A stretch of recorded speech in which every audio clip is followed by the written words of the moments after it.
Recording in progress.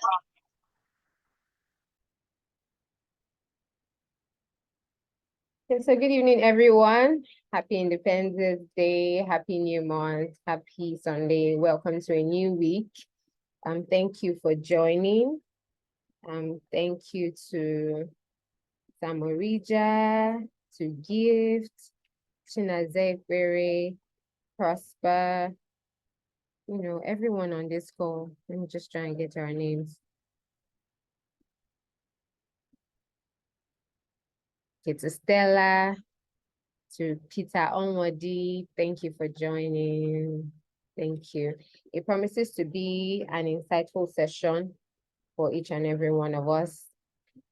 So I'll just go straight into the teaching, and then if you have any questions, you can please use the chat box to put down your question. If you seek clarification as well, you can also put that in the chat box, and I would respond accordingly. And we can also help each other to respond. And just so that we get to know each other in terms of location, I would like us to use the chat box to mention where we're connected from. If you're in Lagos, if you're in Nigeria, wherever you are, just put it there, just so we know. Thank you for your time. Okay, so now this is October 1st. We started the year with so much energy, goals, and we're like, oh, I want to do this, I want to achieve this is where I want to be. And this is the 10th month. Some things are not looking like it, and some things are also looking better. As an individual, we have different facets to our lives. We have our spiritual life, we have the finance part, we have our career. We have each and every of these facets of our lives, and sometimes it looks like one area is doing better than the other, and we want to level up. But that is why we're here today. We're not here to really scold you to say, oh, you're not doing well, you could have done better. It's a form of encouragement. It's a learning point for each and every one of us, because also I'm not where I want to be when I started the year, but definitely some blessings have come through that I was not anticipating. So I'm full of gratitude, and I think that you all should be too, particularly for the gift of life, because once you're alive, you know that you're just, a minute away, an hour away, some days away, weeks away, or years away from that thing that you've always wanted. So grateful for life and health as well. Once that is settled to a very large extent, then we can now hope and dream for other things. So welcome to this class, evaluation. How have I fared? Q1 to Q3. So this is just us reassessing how January to September has been in a bid for us to make the most of October to December, which is the last quarter. So I welcome you all once again. So we will be guided by this outline, introduction, what is evaluation? I'm sure we know the definition, but there's evaluation and there's also self-evaluation. In this class, we're going to be using them concurrently. Yeah, so you can hear me say evaluation or self-evaluation, and I want them to mean one and the same things, but we also want to know the distinct definitions. And then evaluation has its benefits. We'll get to know some of that. And then areas of our life where we would evaluate. So this is more like an exercise. Of course, we can't get the answers maybe right on the spot, but it's something like a take home, because I'll be sharing this with us, and also an Excel subsequently via our emails, so that it's something that we can do practically as an individual, maybe as a business, and also for your family. So it's a checklist technique that I'm using, because there are several kinds of techniques that you can use in evaluating yourself. For those of us that work, we know what they call appraisal, right? Where you have your KPIs. Okay, so this is a holistic one for every facet of our lives. Then we just talk about goal setting, just a little about goal setting, so that as we start this next quarter, we are smart with our goals. I'm sure we know the acronym of being smart with our goals, so that we know what we can focus on, areas where we can, get more results that would be a leverage to every other area where we want a result. And then there's something called seductive goal setting. And I'm just going to be leading us through how we can go about that. And then we have our closing quotes, then we take our questions, and then we call it a day. It promises to be an amazing time, insightful for you and I, because I would also be learning and, maybe discovering new things as I also speak. So welcome once again.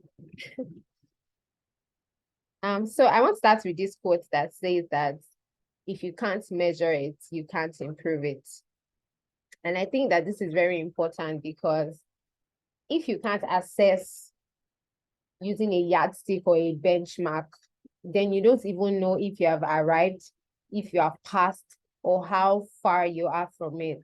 So for example, if you say you want to go to Victoria Island and you're in Bagada, the map will tell you, oh, you have 25 kilometers and it's so minutes you're going to get there. So it means that there's a measurement, because on the map, when you open Google Map, it tells you your destination, your location, and then you also request for the destination where you're headed, and then it shows you how long, and then the distance in time and in meters, or whatever tool of measurement it decides to use.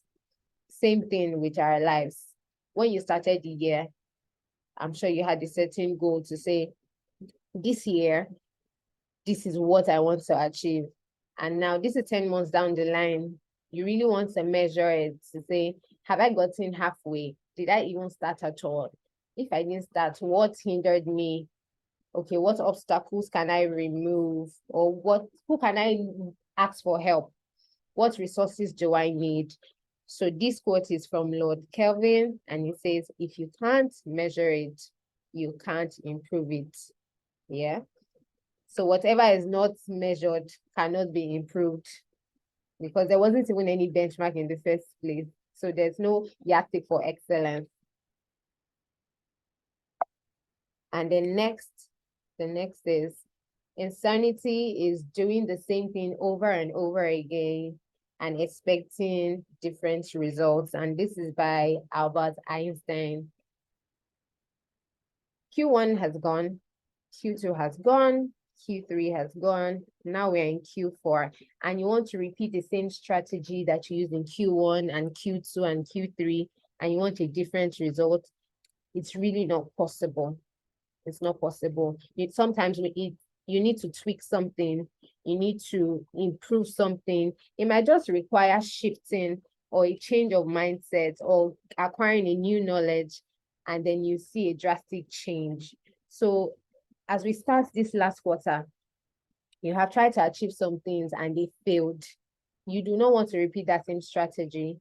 It means that we need to change our strategy. But the thing is that some of us don't sit down to really think about these things. That's why we don't know the areas of improvement. But I believe that with this class this evening, we'll be able to, record significant progress. If you're getting value already, you could just make use of the chat box to say, okay, I am with you.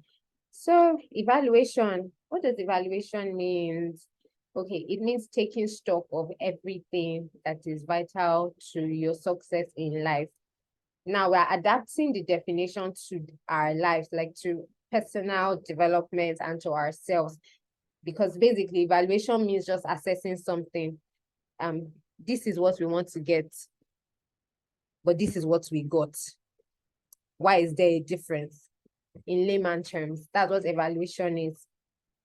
If you're a business person, it's more like doing an audit to know, okay, this thing has reduced, this thing has improved. Why is there a decline? Why is there an increase? Taking note of those things. So the definition we have here is, evaluation means taking stock of everything that is vital to your success in life. And some of these things include your time. Some of us, we need to check our time management. How have we spent our time? You know, if you use the Apple device, at the start of every week, you see a prompt where it tells you screen time. It tells you that your phone or screen time usage declined by 7% or increased by 11% from the last period. It is helping you to know how you're spending your time. And, you know, for someone like me, when I see that result every Sunday morning, I'm like, really? I spent this much time on my phone. And then it tells you in hours, in minutes, and you just begin to wonder, why am I spending this much time on my phone if I'm not a content creator, or if I'm not really adding value, or I can't really tie exactly what I'm doing? You know, if this feature was not there, of course, we would not know how much time we have spent. But because this feature is there, we're able to see how we're spending our time. And don't forget that your time is your life. So with that report, you want to tell yourself, okay, I need to manage my time. I need to decline my screen time. How can I do this? I need to turn off notifications. And that's something that I have done. I respond to messages when I want to respond to message, not the notification telling me when to respond to it. Because, you know, WhatsApp can be evasive. You just go there with an idea to do one thing, but you just see yourself doing several other things that was not even, you know, in the byline or in the plan, much more like a distraction. And there's this very interesting definition of distraction that my mentor shared. It says that a distraction is an attraction that gets your attention from the original intention. So it means that there was something that you wanted to do, but then something attracted you and took you away from the main focus. So distractions are not maybe things you don't like or harmful things. They are things that you like. They are things that attract you. So we need to be careful of that. Also, your association. There's this quote that says that when I see the people you move around with and the books that you read, I can tell where you'll be in a couple of years. Our association, whether we know it directly or indirectly, it has an influence on us. And association also has to do with your environment. The thinking, the mindset within your environment has a way of impacting you. You know, they will not put it on you intentionally, but you just see that you step out and you're thinking, and if it's a good environment, you see that you're thinking, your mindset has changed, is rubbing off on you. And if it's a toxic one as well, it will rub off on you. So let's just take an example. So you're in an environment and someone comes and the person is smoking and the person sits beside you. You're not the one smoking, but I can assure you that the longer you stay there, the higher chances or the likelihood of you smelling like you smoked, but you did not smoke. But that's what association does. It rubs off on you, whether intentionally or unintentionally. You move around with some people and they use some kind of language. After a while, you see yourself saying that.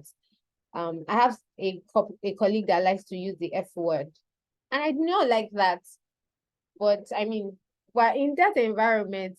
One day I was so upset and I found myself use that word, but it came from somewhere. So we have to be very mindful of the things that we have around us. That's what evaluation does. It's when you think, when you reflect, that you see, you're able to trace it if you're very observant. When I said that word, I said, this person has gotten me, you know. So the same thing with your habits, your routines, your attitude. Are you always smiling or are you squeezing your face? Why are you doing that? Your mindset, are you thinking growth? Are you thinking positivity? Or there's just, you know, you're just having this negativity.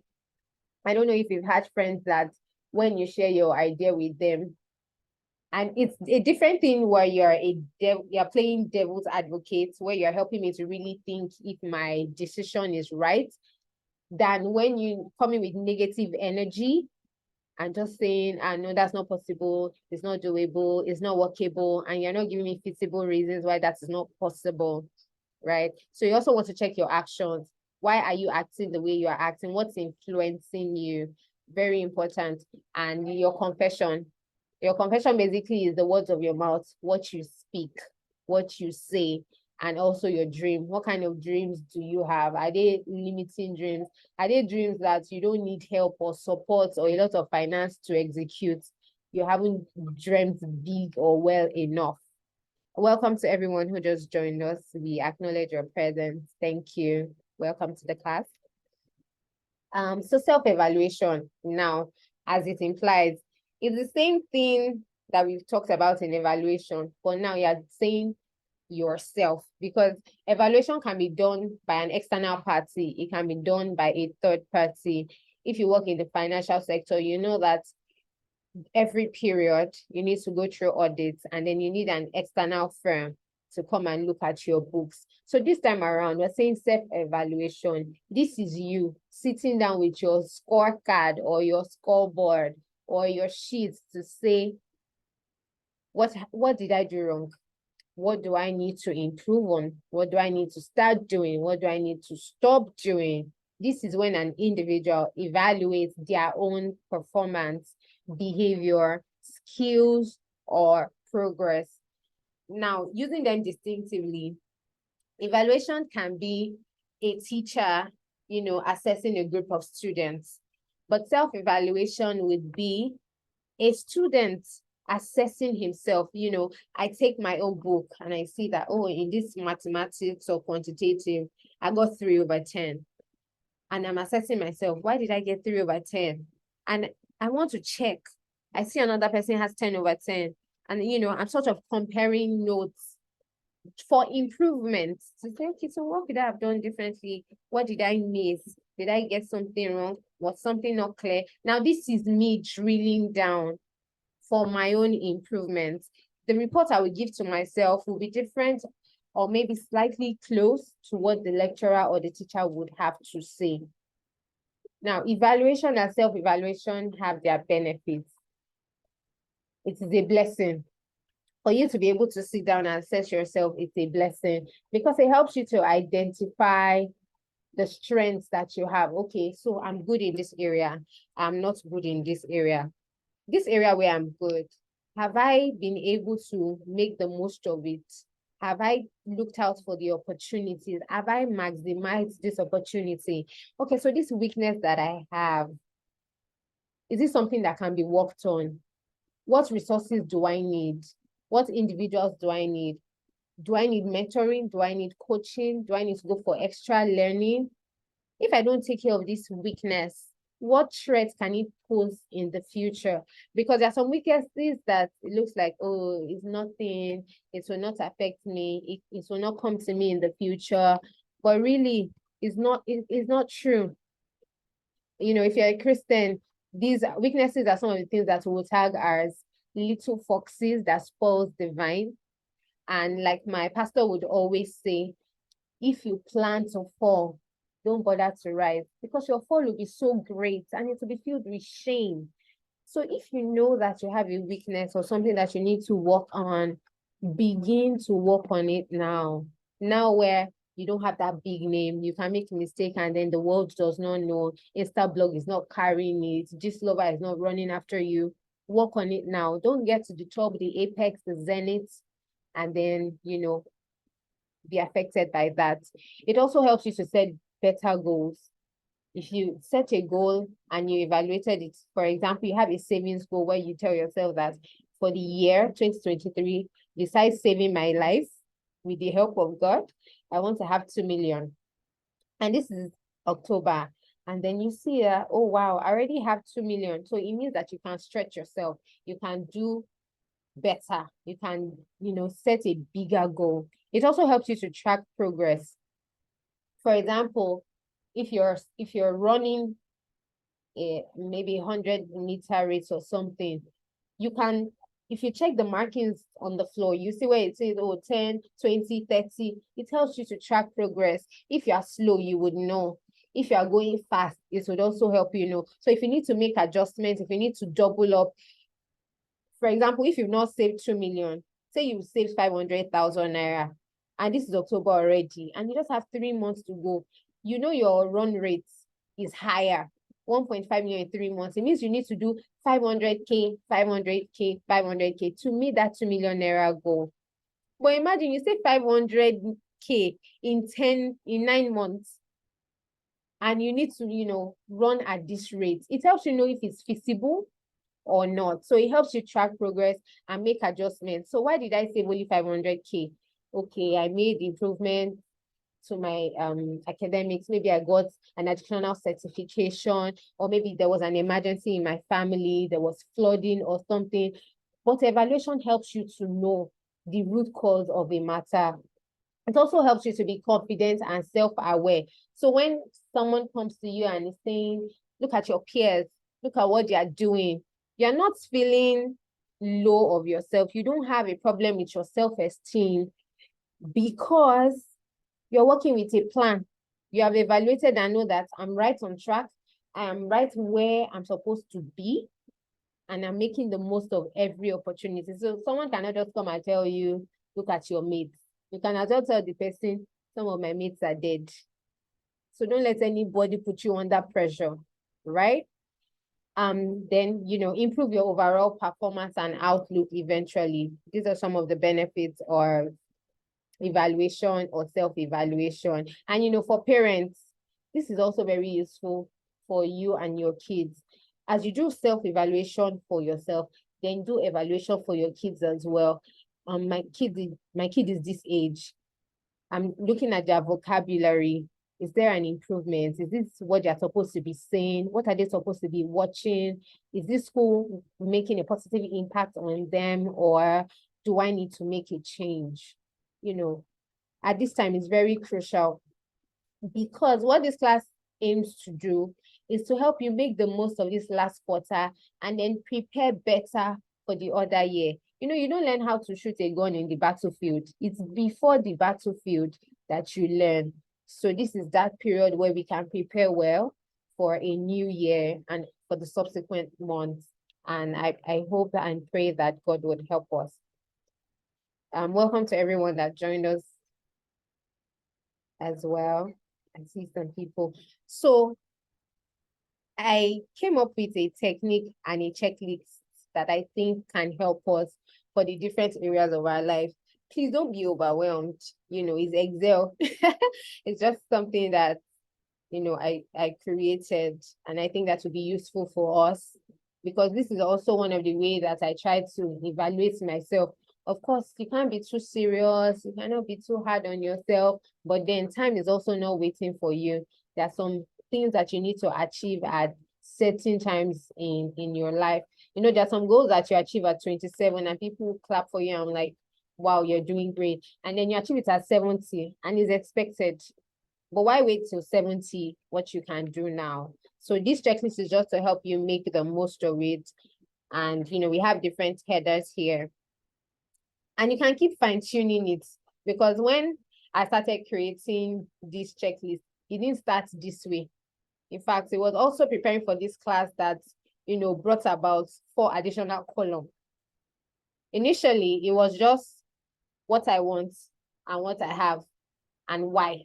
So why is like the disparity or the reason why I'm not where I want to be.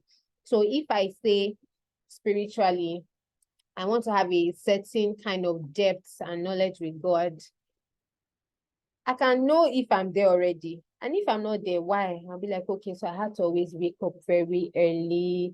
And then because I had to wake up early, my prayer time had to reduce from 1 hour to 30 minutes. And then when I come back in the night, I'm very tired. I just sleep off. So you're able to, you know, really pinpoint and tell yourself, okay, so do I need to wake up earlier so that I can pray for 1 hour? So this is you troubleshooting the issue. This is you trying to get to the root cause. So like that, like it's shown here, like we can see it's displayed on the screen for us. There are 15 areas that I mentioned. It can be more. it can be less. You can make it condensed and say, I just want to focus on 6 areas. I don't want to focus on all of this. Oh, well and good. Whatever works for you. And this version that we're seeing is even a condensed version, because each of these line item can be expanded, really expanded. And I'm going to share that with us via mails. See, for those of us that registered, you get the mail. But if you do not register, say your friend sent you the link, you would really have to register so that you can get it, because it means I don't have your email. So please make adjustments where necessary. So for spirituality, you have to do with your relationship with God. You want to check some of the sub line items to be okay. So what's my prayer life like? What's my word study life like? Did I fast? Did I give? Have I been faithful in my tithing? Did I do any special givings to God kingdom? Were there specific words that God gave me at the beginning of the year? When we're crossing over, you just say, this year is my year. The year of what? Is it your year of promotion? Did you really get a promotion? If you didn't get that promotion, you want to ask God, because God is not a man that he should lie. So you want to know who is defaulting. God cannot default. So it means that you need to check here. You also want to check, am I growing in the fruit of the Spirit? Am I manifesting or exhibiting the gifts of the Spirit? If not, why? Just want to drill all of that. So what I want to be able to interpret tongues. What do I have? I can't interpret tongues. Why? I have not really stayed in the place of prayer. My fellowship with God has been on a low. So what do I need to start doing? I need to rekindle my fire for God and my fellowship. What do I need to stop doing? I need to stop oversleeping. What do I need to continue doing? Keep fellowshipping with God. Stay on track. So this is using spirituality as an example. We're not going to take it of all the line item. So let me just move next to academics. So if you're a student, what do I want? I want to graduate with a first class. What do I have? I have a 2-2. Why? I'm involved in all the activities on campus, extracurricular activity. You now need to tell yourself, the reason why I can engage in extracurricular activity is because I'm a student. So I am first a student. That's what qualifies me for the others. So it means that you're putting the cart before the horse. You're putting extracurricular activity ahead of your academics. But you know that once you lose your admission, you can't do extracurricular activity. So it means that you need to make adjustments. You need to realign. I need to go to the library more often than I go to so association meeting. I need to cut down on my extravagant activities. I need to have a reading timetable. I need to even understand when I have classes. I need to go for tutorials. I need to seek for help. Because, like I put there, the benchmark is there. If they say 70 is the mark for A, and you have 69, it is a B. So what do you want? I want a 70. But what did I get? I got a 69. Why? I didn't do well in my CA test. Why didn't I do well in my CA test? I did not read. Why did I not read? I did not have time. Why did I not have time? I went for so meeting. Why did I go for so meeting? Because I like it. Because it is good. But it's not everything that is good, that is lawful or is expedient, at least for this time. You now tell yourself that I have a priority problem, or I need to work on my time management or my energy management. So all of that you say, I need to start reading more, stop excessive activity. I need to continue reading to maintain my studentship. So for each and every one of us here, there would be areas where when you do the assessments, your spiritual life might be on check, your academics is on check, but then you lack gratitude. You're always complaining. This is not working. This is not working. This is not working. The one that is working, we will not hear.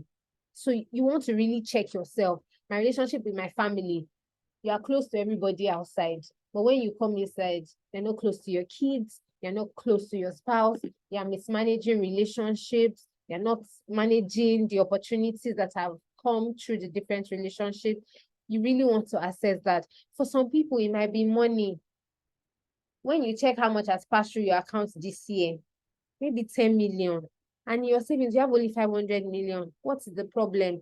You see that you're using the latest iPhone, you have the latest gadget, you have the latest device. Why? You like it. I like Apple, but you don't even have Apple shares. Try to balance it. You to think about it. Nobody's even bashing you or trying to make you feel sad. It's just a given. If this sum of amount has passed through your account as income, not as keep it for me or hold it for me or I'll collect it later, your own money, then you can do better than 500K. You really can do better than that. You also want to look at your career. Why am I not getting promoted? One thing that I learned is that promotion is not given to you because of how long you stayed on a job. It is you showing your ability and your capacity to take on the responsibility of the next role. So now you're a junior staff, but some of the tasks you can handle are tasks that a senior manager is handling. Your boss will be happy to promote you because you have shown that you have foresight. You're not just there and saying, I'm paid to do my job and just what I'm going to do. I'm not going the extra mile. I cannot kill myself. If you cannot kill yourself, why should the organization promote you? In fact, that you're a recruitment error. Yeah, you're a recruitment error. Why should I promote you when you're not throwing your weight, you're not pulling your weight? And mind you might be like, oh, this job is just for me to pass time. I want to start my business. It is how you treat these things is the way you treat everything. How you treat anything is how you treat everything. So please make adjustments. So if you're a parent as well, if you think your child is not doing well, check it. What parenting style are you using? Same thing, this last one, fun and recreation. Do you even find time to relax? Or you just work, work, work, work, work? You will burn out. Take care of your health. Take care of your body. It is the only place you have to live in. If your body dies, you're dead. So take care of your body. Don't wait until you fall sick. And that's why for fun and recreation, how much rest do you have? The benchmark is rest. I don't know how to really quantify that, but rest is what it is. But then we see health and wellness. How do you know if you're healthy and all of that? Thank God for some of us that do 9 to 5. The one of the policy in place is that you must have your annual checkup for your staff. Fantastic. If not, some of us will walk around through the year. You won't even check what your blood pressure is. You won't even check what your vitals look like or what it is until you just fall sick and you just say, I was fine, no. I've been fine, no. I just felt sick. No, it's an accumulation. It has been there over time. Find time to exercise. Find time to drink water. Find time to eat vegetables. You eat carbs, carbs, carbs, carbs, carbs. You will not eat fruits, but you take junks, small chops, small chops, small chops. Small chops is not bad, but just saying, let there be moderation and let there be balance. So this checklist, I hope you find it useful. I'm going to share it with us. For some of us that, say, oh, this is just the basic one I want, you can use this as well. There are benchmarks there for experiences. I didn't know what to put as the benchmark. So anyone that has an idea, you can share it in the chat box and then it would be updated. Some routines that you have that are lifesavers, maybe exercising, you have to develop consistency. Contributions, sometimes we go through the year and we don't even impact the life of anyone. We don't even help anyone. You don't even give back to the society. That's what contribution and charity is for, its impact. They say it's not about, life is not in the duration, but in the contribution. Methuselah lived 969 years. What can you tell me about Methuselah? Nothing but the duration. But Jesus, 33 years. We are still singing his name till today. Same thing. No, I'm not saying we're going to die prematurely or anything, but have you even started living? I think that's a good question. Have you started living? Have you started leaving your footprints in the sands of time? I leave you to answer that. So that is what this checklist is for. And I hope that that's been insightful so far. Welcome to those who just joined us as well. You're not late. So goal setting hack. Now that you have that checklist, you tell yourself, I want to start doing this. You're already setting goals. You're setting resolutions. So goal setting hack, for those of us that are football fans, or you have a player that you like, imagine a football match without a goal post. That match will never end. You just keep running in circles and you're like, what are they doing? How do you even know when you have achieved something? So the same thing with life. Don't just set goals, make sure you achieve them. And goals will not achieve themselves. It is people that would achieve it, right? So as you want to set your goals, these are 5 questions that would help you. Number 1 question has to do with where am I? So if you are going to start something, at least you need to know, okay, so where am I starting from? Just like the Google map, your location, your destination, and then you can plot it. So you want to ask yourself, I want to save 2 million naira. How much do I have now? What is the current state of my balance sheet or my net worth? Am I starting from 0? Or am I starting from, you want to ask yourself, where am I? Is a question of location. Where am I going? That's a question of destination. Where am I headed? Okay, right now, I'm starting out my career as an entry-level officer. What's my destination? Where do I want to be? Because when you know where you are going, it will help you know what steps to take. If you're an entry-level officer in a bank and you tell yourself, where am I going? I want to be the CEO of this organization. The way you would attract or attach knowledge and a sense of knowing and doing to your task will be different from someone whose where I'm going is, I just want to work for 5 years, save like 10 million and start my business. What the person will be focusing on or paying attention to will be different to what you're paying attention to. You want to be in the financial services firm. So you want to have a helicopter, broad eye view, know what every department is doing. But the person who wants to set their business will say, okay, these are the key things that I need to learn. I don't need everything. The person would pick. The person will be picky. The person will be selective in searching for knowledge. But you who wants to be the MD, you want to have an oversight view. So if your friend is acting somehow when giving a task, you can't blame him. You are not him. Your destinations are different, right? Same thing with transportation. I can be in this room with somebody and my destination is London and the other person's destination is Oshodi.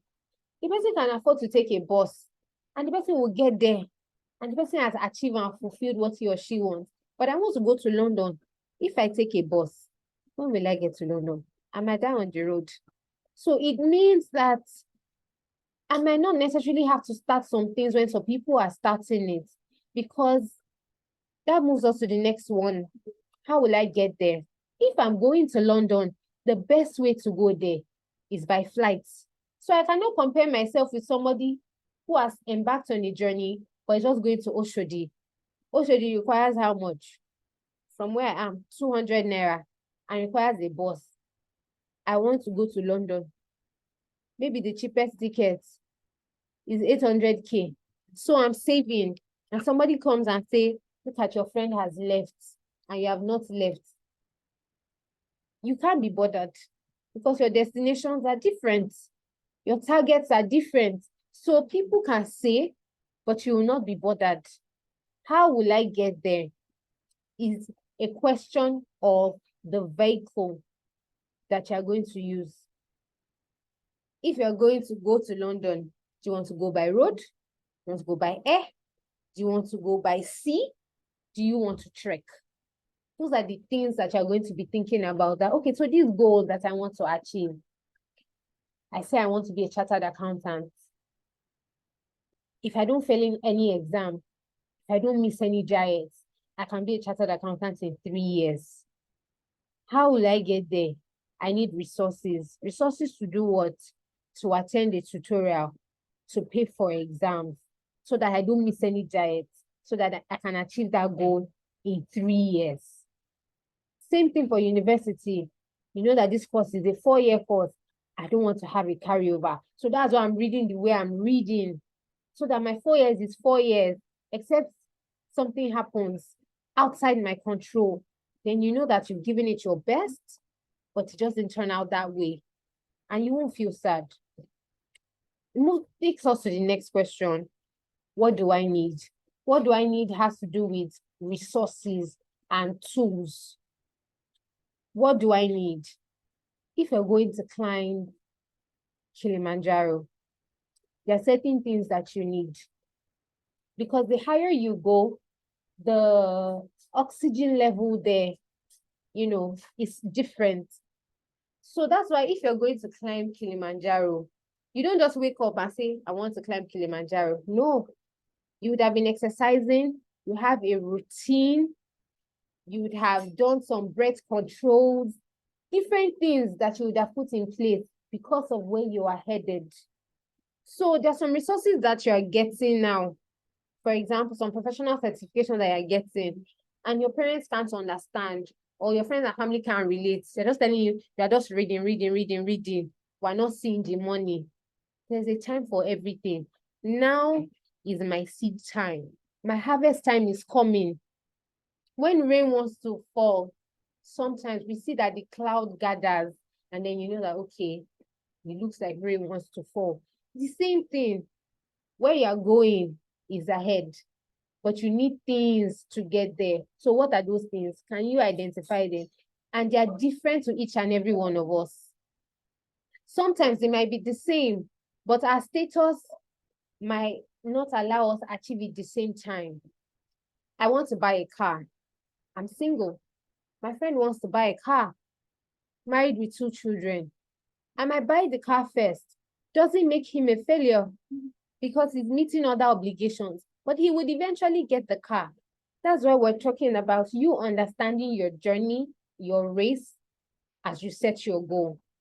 Then the last question is, when I get there, how would I sustain and maintain this growth? One of the mistakes that we can make as individuals sometimes is when we achieve something and we're unable to replicate it. It means that we're not taking note of the journey. Besides the fact that miracle and exceptional cases can happen, there are some miracles that you can re-engineer. And now this is where systems and structures come in. If you look at every business that have expanded, for example, you have banks in Nigeria. They started in Nigeria, but they're going global. They're in different countries. The CEO in Nigeria is not the one in those other places. There were set systems and structures to ensure that whatever is running here can be replicated there successfully. Now, some of the goals that you have achieved, systems and structure helped you. For example, budgeting. If you say you want to save, last year you saved 2 million. It was your budget that helped you. Then you want to save again this year and you don't want to use the budget. Like how? Help me understand. Is there a new tool? Maybe you can enlighten me. But if it's a budget that helped you, why do you think that budget will not help you now? So it means that that budget is part of your structure, it's part of your routine that you should be consistent with. I hope this is clear and this is helpful. I mean, I've been speaking a lot. If you know that you've been getting value and this has been useful, a comment in the chat box would be encouraging. Please put them there so that I know that I'm not alone and I'm not speaking like way above our head. Thank you, Sam. Good to see that. Thank you. Thank you. Please, others, you can share your comments as well. It will be very helpful and encouraging. Okay, so that's the growth, the goal setting hack, which is also a growth hack. If you want to grow also on your job, ask yourself, where am I? I'm an ET. Where am I going? If you don't even want to look far, if you're saying, oh, MD is too far, where am I going? I even want to make ABO. So this is using the cadre of banking. I want to be an assistant banking officer. How will I get there? If I'm a marketer, I need to achieve my targets. What do I need to achieve my targets? I need the right relationship. How can I get the right relationship? I cannot sleep in my house. I need to go to certain events. I need to go to certain communities. I need to make new friends. My friends are undergraduates.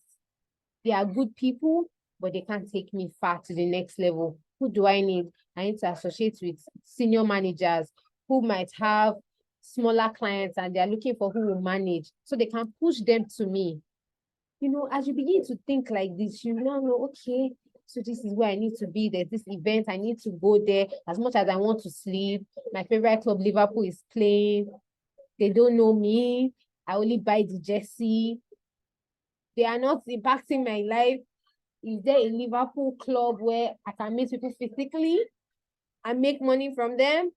That is where you should be. All right. Thank you. I can see the well done, very useful. Thank you. So now, seductive goal setting. It has a definition. And then these questions are to help you drill deeper. You know, they're like expanding those previous 5 questions. I know one of the rules of PowerPoint presentation is don't let your slide be wordy, let it be visually appealing. I didn't know how to make this visually appealing to you, so please manage it. So seductive goal setting. What is seductive goal setting? Seductive goal setting is you, amongst the so many multiple various diverse goals you want to achieve, you pick one. And that's one goal. You know that when you achieve it, it would impact every other thing that you want to achieve. So it requires deep thinking. I know that you say, oh, the year is far spent. We're in the last quarter. I need to do this. I need to do that. I need to do this. I need to do this. You know, you can experience burnout. You are running everywhere. You are struggling. I know how the Bible say it's not by power, nor by might. So you really need to sit down with yourself and say, what can be the game changer? What goal am I going to achieve that would impact my health, my relationship, my academics, my business? Think about it. You know, when I think about this goal, for me, 2 things come to my mind. First, I think of my spirituality and I think of my finances. Finances, it goes a long way. It can do a lot. When you have that money that you want, or the money you have been dreaming about, your health, why won't you be well? You'll be well because peace of mind is a thing. You'll be at peace with yourself. You feel relaxed. For guys, I really feel for you guys. It's a thankless job being a man. I celebrate all the men here, and I celebrate all the women that are supporting the men and not fighting them. Imagine you earn money, you're thinking of your wife, thinking of your child, thinking of fuel, electricity, this one, that one. It's huge, and I celebrate you people. But I know that if you have that kind of finance that you're looking for, it would impact every area of your life. So if you have a business and you're able to meet your financial goal very early, let's say your seductive goal, you tell yourself that my seductive goal is, if I can just make 20 million naira, I'm fine. Not like you're fine forever, but at least in the meantime, for this last quarter, you know that I fought a good fight. You know, I can call it quits at this point for the year. I've tried my best. If I don't do more, nobody will beat me. We go harder next year, 20 million. It will impact your health because you have peace of mind. You know that, oh, I can successfully pay my house rent. I can pay the children's school fees. Christmas is set for me and my family. You know that, okay, there's this professional exam that I want to write. With this 20 million, I can pay. You know that your relationship, your wife will smile. She will not be grouchy. She'll be happy. What other thing? Just one goal, oh, impacting every other thing. For some, it might be, I just need to get a job. And the end goal is still money. Most of these things, the end goal is still money. Because even if I say spirituality, it's for God to give me an idea that can change my finance. So in a way, everything still kind of leads to money, or maybe knowledge that will lead to transformation, make you a better person, that will still help you earn more. Still money. So you want to ask yourself, what is my seductive goal? I just have 3 months to the end of the year. Actually, 91 days to the end of the year. How can I make the most of it? What is that goal that I should pursue? So you now begin to ask yourself these questions. What do I already have in my life? What do I need more of in my life? What do I need less of in my life? Why do I really want this? You know, sometimes you want something, but you have not really thought about it. When you now settle to think about it, you now ask yourself, please, why did I even want this thing in the first place? It was not really a big deal. It wasn't even worth me expending energy. I should have channeled my resources and energy to this, and this would follow. Who else will this affect? There are some goals that if you achieve it, it will be good for you, but will it be good for the people around you? So for example, maybe there's an exam you want to write. As a young couple, it's good. But like I just said, young couple, you just got married a month ago. And you say you want to embark on this educational journey without thinking of your spouse. It might affect something. How? That's left for you to decipher. But if I'm a single person, I don't have anybody to run anything by other than God and my parents and other persons for your information, not for your attention or for your contribution. I'm just telling you so that you're in the know. It's a different case.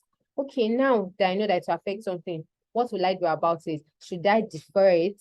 Should I ensure that I get the buy-in of my spouse? You want to know all of that. What resources will I need at this point? If it's an examination that is international, I need FX. Can I really do this? Who can help me? Do I have friends abroad that can help me apply for a scholarship or something? Okay, I can't do it now. I'll do it next year. When next year? Because they say a goal without a date or a plan or a finish line is like a dream. When will you do it? Tomorrow. Tomorrow is not a day of the week. Monday, Tuesday, Wednesday, Thursday, that's what we know. So don't say one day. Just choose Monday. Monday will be your day one, and then you start. When will you know when you get there? What are the evidence? You know, we'll be hearing, we explain, no evidence. So beyond just efforts, you want to see results. And then how will I keep myself accountable? How will I ensure that I stay motivated? Honestly, sometimes you can be discouraged. You know, you've planned, you've put in your effort, you've done everything, and then you see the results. And some results can be so shattering that you just tell yourself that I dust my shoe, me and this, never. But no, you need to tell yourself that I will be motivated because of the vision or the goal ahead. I have to keep at it. I have friends who have written CFA and they'll fail and they'll go again. Do you know the resources that is going into it? But they have a goal. You know, I want to be the CFO of an investment bank. If I say I want to be the CFO of an investment bank, or I want to have an investment bank, this is a requirement. So I have to pay the price.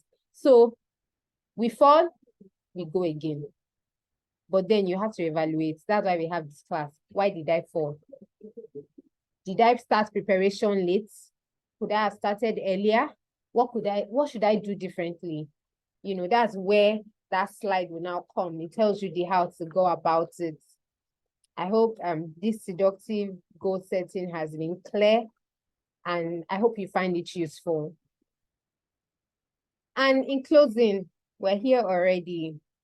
Some quotes just to remind you why you should keep going. Goals don't fulfill themselves. People do. You are the one that would fulfill your goal. Don't be like those persons who will just write down the goal and not, make it a reality. And if you fail to plan, you have already found to play. You already planned to fail. We've heard this so many times. Proper planning prevents poor performance. And we know this, especially with football. You say, oh, I like this club. But there are sometimes where you're like, these people are not in shape. Is it that they didn't train well? Is it that they didn't do well?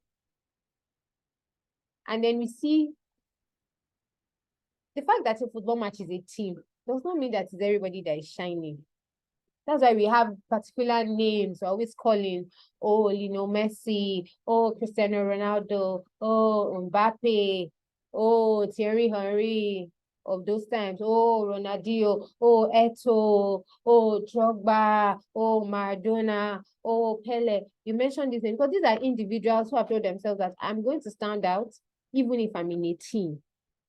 And so their preparation is always different. You see the rigorous exercise, they get to the gym early, they do extra workouts, they run extra laps. See Kobe Bryant, Steph Curry, see all of those people. Look at Coco Gauff. Look at all of those people. Their preparation is different from just anybody. There are some people that when they tell you they want to do something, they're just paying lip service to it. They will say the same thing next year. You don't want to be that person. And I can assure you that if you plan well, you will do well. If you use that checklist, you evaluate the most important areas of your life using that checklist and plan better. Using all those scenarios, where am I? Where am I going? What do I need? How can I sustain this pace? I can assure you that you will do well. And if it's going to be, it's up to you. You need to make up your mind. Life, it's a personal journey. It's a personal race. And if you don't create a path for yourself, you follow the path that other creates for you, knowingly or unknowingly. And 1,000 good intention is not as powerful as one action. I've told myself that I wanted to have this class in Q1, but I'm doing it in Q3. Don't let procrastination make you push what you can do today till tomorrow. I know that we can make mistakes. We can all fall victims, but then we can bounce back. Now, this is me doing open confession. Just to show you that I'm not perfect. I just told myself, no, I have to do this.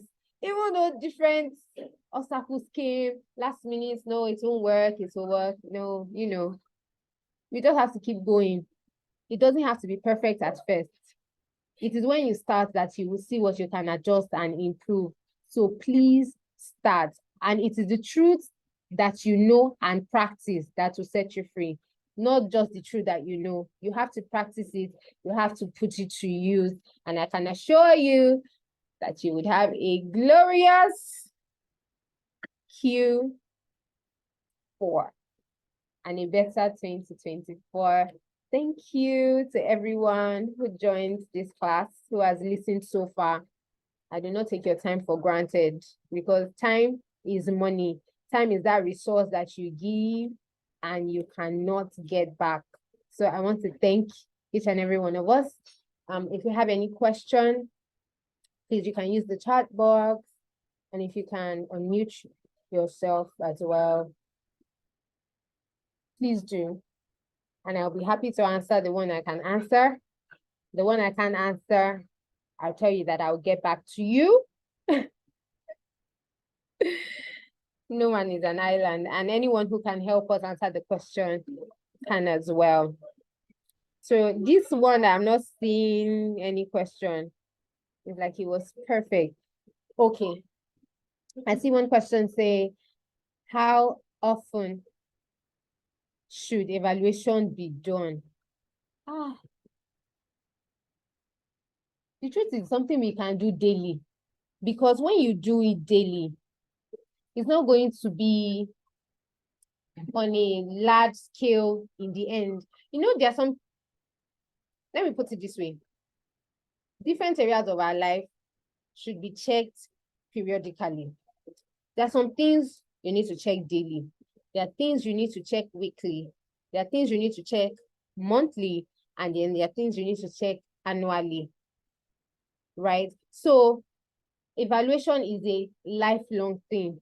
There are some things that you can't wait till the end of the month to check it because a lot of things would have gone bad. Imagine you getting a prompt from LinkedIn that somebody is trying to hack your account. But thanks to two-factor authentication, you can quickly nip it in the bud. You will not say, I'll do it later. You will do it immediately. So it's left for you to know what your priorities are and discern what you should always check. For example, a student cannot say, I'm going to wait till year 3 before I check what my CGPA is. No, you check it every semester. 100 level, first semester, 2, yeah. What happened? My 4 unit courses, I banked them. Second semester, I need to recalibrate. What are those courses I need to read more? So that you're not going to be reading elective like library or use of English. When there's mathematics, there's chemistry, there's sociology or philosophy, 3 units, 5 units that you're joking with, and you're going for elective that you have to pass, but not, even if you get A, it won't impact your grade. You know, it helps you to prioritize. So daily, for example, if you run a supermarket where people come in to buy stuff, I don't want to mention any brand, you will not wait until the shelf is empty before you refill. If you put 10 there, and maybe by the end of the day, what you have there is 2, you know, okay, this is the fast moving goods. We need to get more of it. You would not wait till later. I hope this answers your question, Sam. Thank you. Second, Sam, I think you should be able to use the mic. Please go ahead. Sam, please let me know if that's clear or if you need more clarification. Please, let's keep our questions coming. Thank you, Sam. You have the floor. Good evening. Thank you for this session. So why I asked if I could use the mic is I'm trying to gather my thoughts together, right? So I might not be able to hit it on the head, but I believe I should be able to prove what I'm trying to say. So there are some goals that are time bound. So for instance, you're in an organization, there are some courses you need to take so that you would fly high in that organization. So, but most of the times, these goals to achieve them involves finances, right? So, at what point should you borrow to fuel a goal? So that's the question. At what point should you borrow to fuel a goal? Thank you. Okay. So this is me speaking from my experience. You might ask another expert, or we might have somebody here who can give a better response. But this is my own response. First, the goal is you need to get the certification to get to this level. The first question I would want to also ask or know is, do you have savings? Do you make investments? Now, the reason why I'm asking this is because one of the biggest investments you can make is an investment in yourself, which includes certifications and getting better. So someone might be saying, you're not buying car, you're not buying land, you're not doing this, but you're investing in yourself because you know that if you invest in yourself, you'll be able to earn more and acquire those things later. And borrowing to get a certification, in my own opinion, is not bad if you know that the reward would be almost immediate. So what do I mean? You know that if you get the certification, in the next promotion, you would be promoted, or you can use that certification to get a higher paying job to clear that debt. If you know that all of these circumstances are very possible and very valid and would not fail, I will tell you to go ahead, because there's a clear goal. Your promotion is dependent on this, not because it is nice to have, but because it is a need to have. It is a necessity. Then you know that you can do it. So for example, using banking, there are certain departments that you're in that requires you to be a chartered accountant. If you do not have that certification, you will play two. It means that you cannot go higher in that cadre. And most likely you have to even leave that department to go somewhere else. So if you know that if I have this ICANN exam, I'm going to become a manager next year, you can borrow to fund that certificate. I don't know if that's clear, or if that was not the complete picture that you were trying to paint. Please let me know, Sam.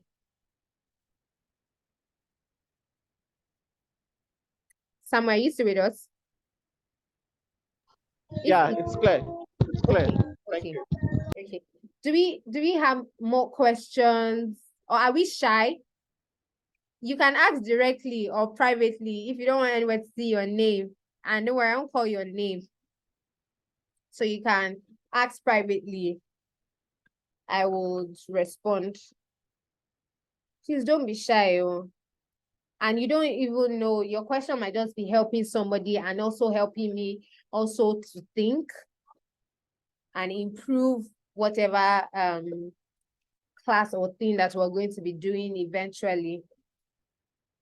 So please ask your questions, or if you seek any clarification, I'd be happy to answer.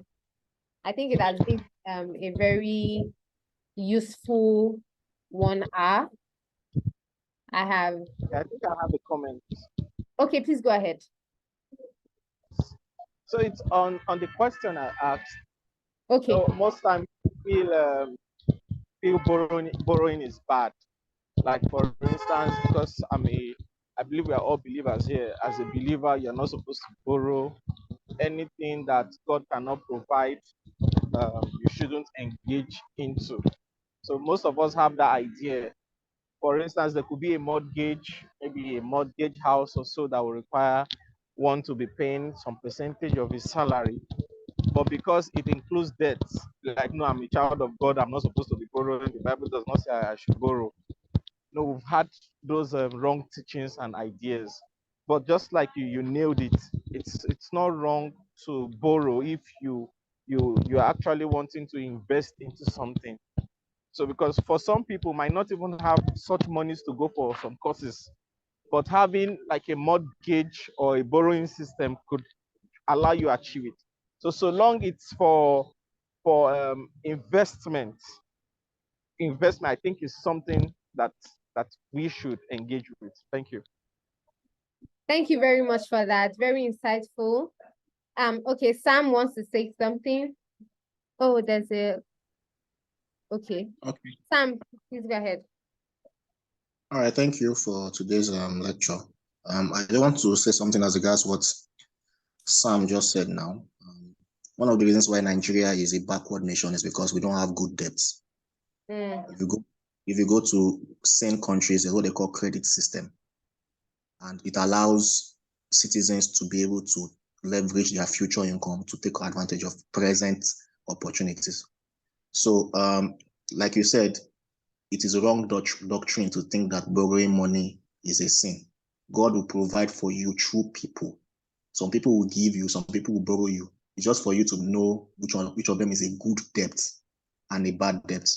So if you borrow for expenses, if you borrow for liabilities, just know that you are in trouble. But if you borrow for assets, let me give you a scenario. Let's say, for example, you see a property that is worth 50 million and it's a distress sale and somebody wants to sell it for 20 million. You have 15. Borrowing 5 million to complement that is never going to be a bad debt because you're already making 30 something million in capital gain immediately. So it's very important that you know which of them is a good debt and bad debt. That's one. Number two, investing in personal development is never bad, but borrowing to invest in personal development can be bad if the particular personal development you are investing in is not something, like she said, that can turn to cash immediately. So for example, now there are several classes or lectures held by several CEOs, 1 million, 2.5 million.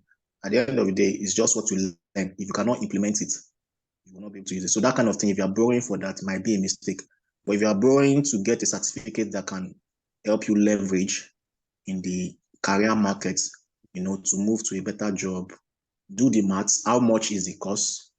How much is your increase in an entire year? So if you're earning 500,000 with your new ICANN or CFA, will it become 1 million or 700,000? Find the range and do it for 1 year and see how you can repay back. Because one of the best things for you as a human being in life is for you to sleep and wake up with peace of mind. If you have several people that you are owing money, you can never sleep and wake up with peace of mind. It's better for you to be average and not have debts than to be rich and have huge debt on your neck. So I just want to contribute that. Thank you. Thank you. Thank you very much. Thank you for your time. We've had a great 1 hour plus, but please, to enable us, get better and improve, I shared a link to a Google form. Please let us know if this has been useful, areas where we can improve as well, so that subsequently we get better. The